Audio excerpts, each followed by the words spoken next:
It was 1967.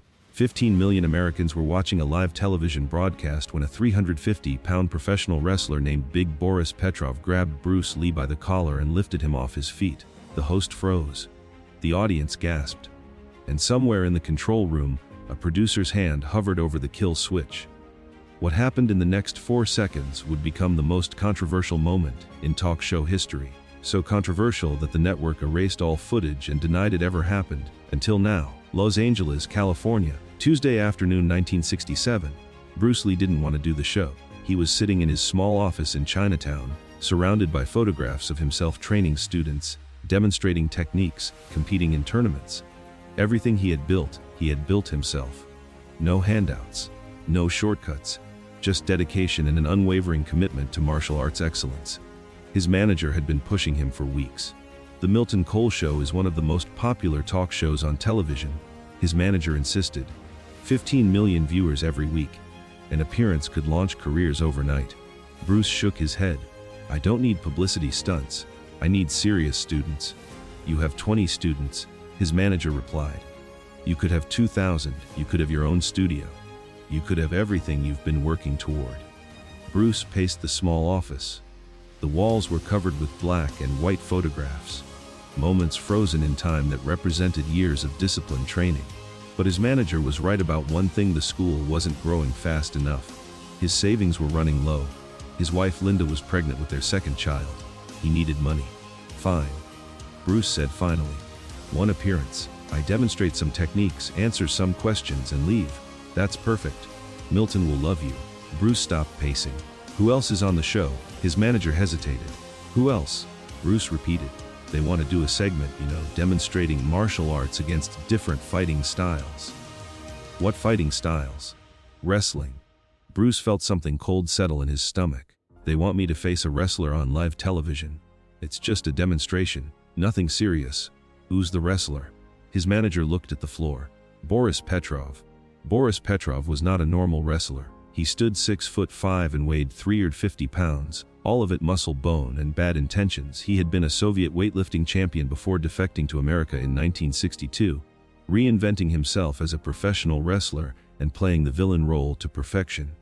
His signature move was called the bear hug.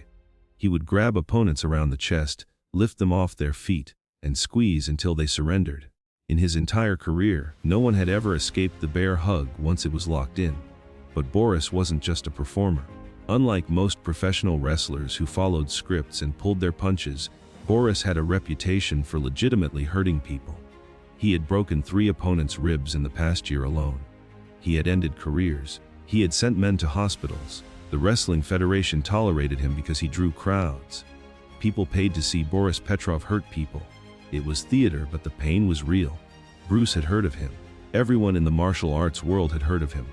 Boris had publicly mocked martial artists for years, calling them dancing boys who couldn't handle a real fighter. Why him? Bruce asked his manager. Why specifically Boris? The producers thought it would be good television. The contrast, the small martial artist against the giant wrestler. They're setting me up to fail. They're setting you up to be seen by 15 million people. Bruce thought about Linda, about the baby coming, about the bills piling up on his desk. What does Boris think about this? He agreed immediately. I bet he did. Bruce looked at his hands, small, calloused from years of training. He weighed 140 pounds soaking wet. Boris outweighed him by over 200 pounds. On paper, it was no contest. But paper didn't know Bruce Lee. The Milton Cole Show taped at CB's Television City in Hollywood. Bruce arrived 3 hours before airtime. He wanted to see the stage, understand the space, know exactly what he was walking into. The set was larger than he expected. A raised platform with 2 chairs for interviews, a separate area for demonstrations, and an audience of 300 people arranged in curved rows. Television cameras surrounded everything, ready to capture every angle. Milton Cole himself came out to greet Bruce. He was a short man with silver hair and a smile that never reached his eyes. He had been hosting talk shows for 20 years. He knew exactly how to manufacture drama. Mr. Lee, so glad you could join us. Thank you for having me. I have to tell you, the audience is very excited about tonight's segment. Very excited. Bruce studied the man's face. What exactly is the plan for the demonstration? Milton waved his hand vaguely. Nothing complicated. You show some martial arts techniques. We bring Boris out. You demonstrate how martial arts works against wrestling. 5 minutes, maybe 6, is it scripted? Milton laughed. No, we want it to be authentic. Real, you know. Bruce didn't like the sound of that. Has Boris arrived? He's in his dressing room.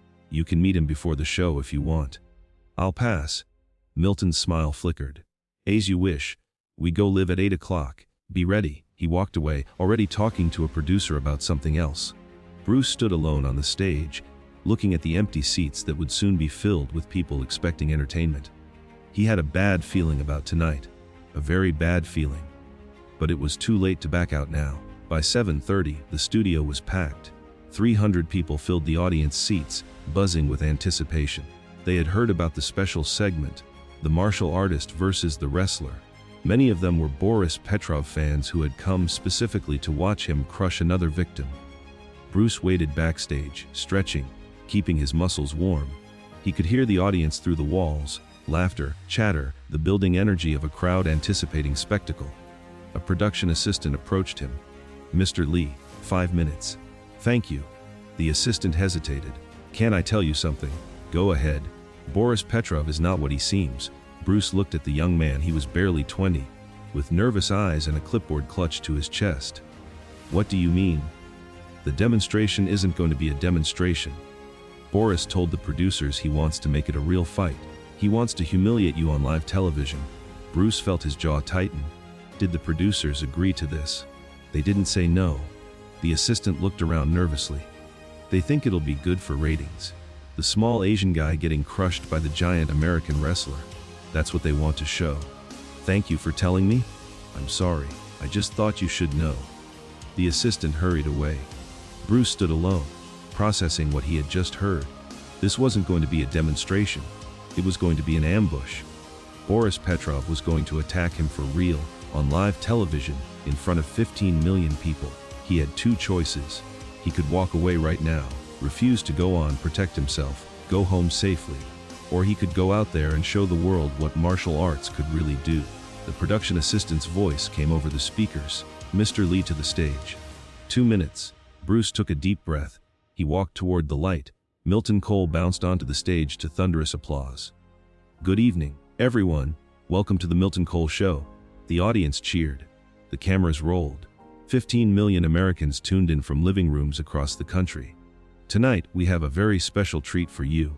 Milton continued. We're going to explore the ancient art of Kung Fu, that mysterious fighting style from the Orient that's been getting so much attention lately. He gestured toward the wings. Please welcome our first guest, martial arts instructor Bruce Lee. Bruce walked onto the stage. The applause was polite but restrained. Most of the audience didn't know who he was. He was just the opening act before the main event. He sat down in the interview chair and Milton began asking questions. So Mr. Lee, tell us about Kung Fu. What exactly is it? Bruce explained. He talked about philosophy, about discipline, about the harmony of mind and body. He spoke eloquently and passionately, trying to convey decades of tradition in a few minutes of television. The audience listened politely, but Bruce could tell they were waiting for something else. Now, Milton said after 10 minutes, I understand you're going to give us a demonstration tonight. That's correct.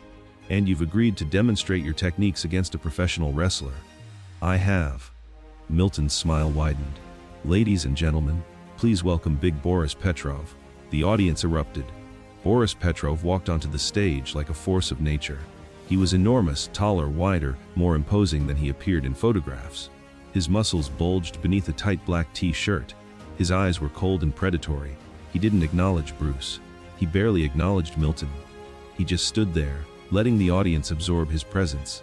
Boris, Milton said cheerfully, thank you for joining us. I didn't come to talk, Boris said. His voice was deep, heavily accented.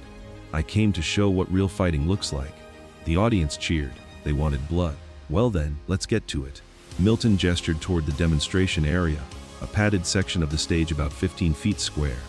Mr. Lee, Mr. Petrov, if you'll take your positions. Bruce stood and walked to the demonstration area. He moved calmly, deliberately, showing no fear. Boris followed, each footstep shaking the stage. They faced each other. The contrast was absurd. Bruce in his simple black shirt, compact and lean. Boris towering over him like a mountain. "Now," Milton said, "I understand we're going to see how martial arts techniques work against wrestling. Lee, would you like to explain what you're going to demonstrate?" Bruce opened his mouth to speak. That's when Boris grabbed him. It happened so fast that most of the audience didn't understand what they were seeing. Boris's massive hand shot out and grabbed Bruce's collar. His fingers, thick as sausages, bunched the fabric and yanked upward. Bruce's feet left the ground. The audience gasped. Milton Cole's professional smile froze on his face. "This is what I think of martial arts," Boris growled, loud enough for the microphones to pick up. "Dancing. Nothing but dancing." He shook Bruce like a rag doll, the smaller man dangling from his grip. In the control room, a producer's hand moved toward the kill switch. This wasn't the plan. This wasn't supposed to happen like this. If Boris hurt this man on live television, but he hesitated, because what he saw on the monitor made him freeze. Bruce Lee was smiling. Time seemed to slow down. Bruce hung from Boris's grip, his feet 6 inches off the ground. 350 pounds of hostile muscle holding him like a puppet. But instead of panic, Bruce felt clarity. Every sense sharpened. Every nerve came alive. He had trained for this moment his entire life. In one fluid motion, Bruce's hands came up, not to grab Boris's arm. That would be pointless. Instead, his fingers found the precise pressure points on Boris's wrist. The nerve clusters that controlled his grip. He pressed. Boris's fingers spasmed open involuntarily. Bruce dropped to his feet. Before the giant could react, Bruce was moving. His front kick, the fastest in martial arts, shot upward and stopped 1 inch from Boris's throat. The audience went silent. "If this were real," Bruce said quietly, "you would already be dead." Boris stared at him, frozen, the foot hovering at his windpipe. He couldn't believe what had just happened. No one had ever escaped his grip. No one had ever moved that fast. He tried to grab Bruce again. This time, Bruce didn't let him get close. What followed would be debated for decades. Boris lunged at Bruce with a tackle, his signature move, the one that had crushed countless opponents. His arms reached out to engulf the smaller man. Bruce stepped sideways at the last possible instant. Boris's hands closed on empty air. A palm strike hit Boris's ear, not hard enough to rupture the eardrum, but hard enough to scramble his equilibrium. The giant stumbled, suddenly dizzy. Bruce moved behind him. A sweep kick took Boris's legs out from under him. 350 pounds of muscle crashed to the mat. The audience was on their feet now, screaming, though no one could tell if they were cheering or panicking. Boris rolled over and pushed himself up, his face twisted with rage. He charged again, no technique, just raw power. Bruce intercepted him with a front kick to the sternum. Boris doubled over, the air driven from his lungs. A spinning elbow connected with his jaw. Boris Petrov, the man who had never been beaten, the man who had broken ribs and ended careers, went down like a felled tree. The studio went silent. In the control room, chaos erupted. "Cut the feed! Cut the feed! We're alive! We can't just... The sponsors will kill us! Cut it now!" The producer's hand finally found the switch. The live broadcast went to black, replaced by a test pattern and a message. "We are experiencing technical difficulties. Please stand by." 15 million Americans stared at their televisions in confusion. On the stage, Bruce stood over Boris's prone body. The giant was conscious but dazed, unable to understand what had happened. He had never been hit that hard. He had never been moved that fast. Milton Cole looked like he was about to have a heart attack. His carefully planned segment had turned into something he couldn't control. "Mr. Lee," he stammered, "I think perhaps we should." Bruce walked to the edge of the demonstration area. He wasn't breathing hard. He wasn't sweating. He looked exactly as he had before the fight started. "I came here to demonstrate martial arts," he said, his voice carrying across the silent studio. "That's what I did." He looked at Boris, who was slowly sitting up, holding his jaw. "There's no shame in losing to someone who's trained harder than you. The shame is in believing size and strength are enough." He walked off the stage. The audience sat in stunned silence, unsure whether to applaud, to boo, or to simply process what they had witnessed. 4 seconds. That's how long the actual confrontation had lasted. 4 seconds to dismantle a 350-pound professional wrestler on live television. And the network had cut the feed before anyone could see the ending. The phone calls started within minutes. Sponsors were furious. Network executives were panicked. Lawyers were consulted about liability, about releases, about what exactly had been broadcast before the feed was cut. By midnight, a decision had been made. The footage would be destroyed. All copies, the master tape, the backups, everything. The network would issue a statement saying the segment had been canceled due to technical difficulties. Anyone who asked would be told that the confrontation never happened. It was a cover-up. Clean, simple, effective. Boris Petrov was paid $50,000 to keep his mouth shut. He was told that if he ever spoke about what happened, his wrestling career would be over. He agreed. He had no desire to publicize his humiliation anyway. Milton Cole was instructed to never mention the incident again. He complied. His career depended on the network's goodwill, but they couldn't control everyone. 300 people had been in that audience. They had seen everything. And within days, they were telling anyone who would listen about the night they watched a 140-pound martial artist demolish a 350-pound wrestler in 4 seconds flat. The story spread through gyms, through dojos, through bars and barbershops. It grew with each telling. Some versions had the fight lasting 30 seconds. Some had Bruce knocking Boris unconscious with a single punch.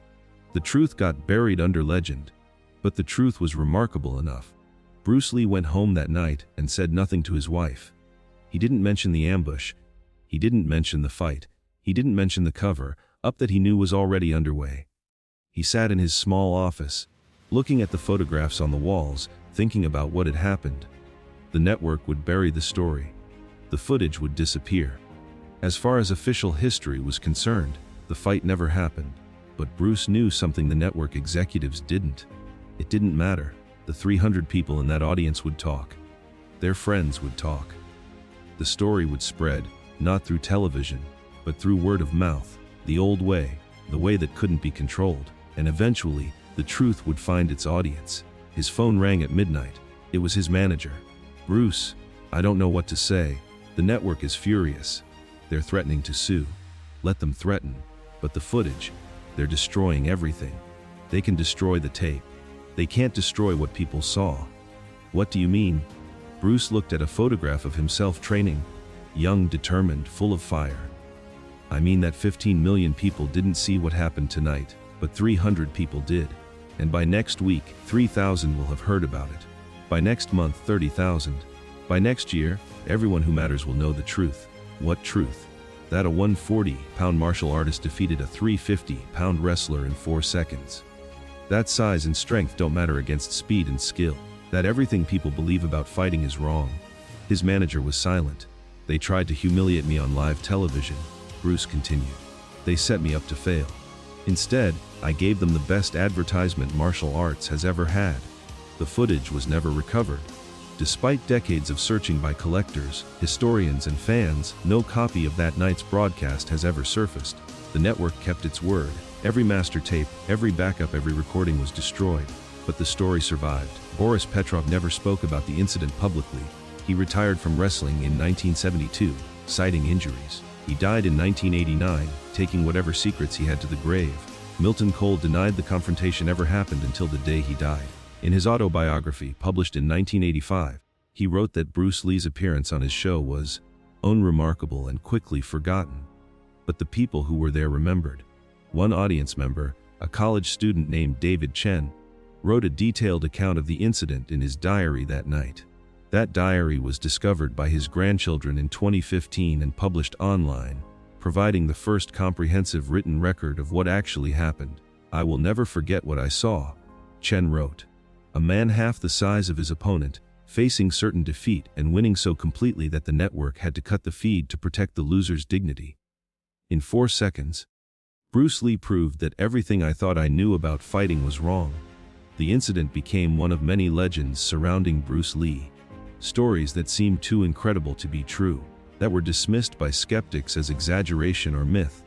But the people who knew Bruce, his students, his friends, his fellow martial artists, knew better. They knew that the legends, if anything, understated what he was capable of. A 350-pound wrestler grabbed Bruce Lee's collar on live TV. The producers cut the feed, but they couldn't cut the truth. Some stories are too powerful to be buried. Some legends refuse to die. And some men are simply too extraordinary to be forgotten. March 1967, Sebes Television City. 4 seconds that changed everything. The night television tried to manufacture a spectacle and got a revolution instead. The night a 140-pound martial artist proved that the only limits that matter are the ones you accept. The night Bruce Lee showed the world that sometimes the biggest victories come in the smallest packages.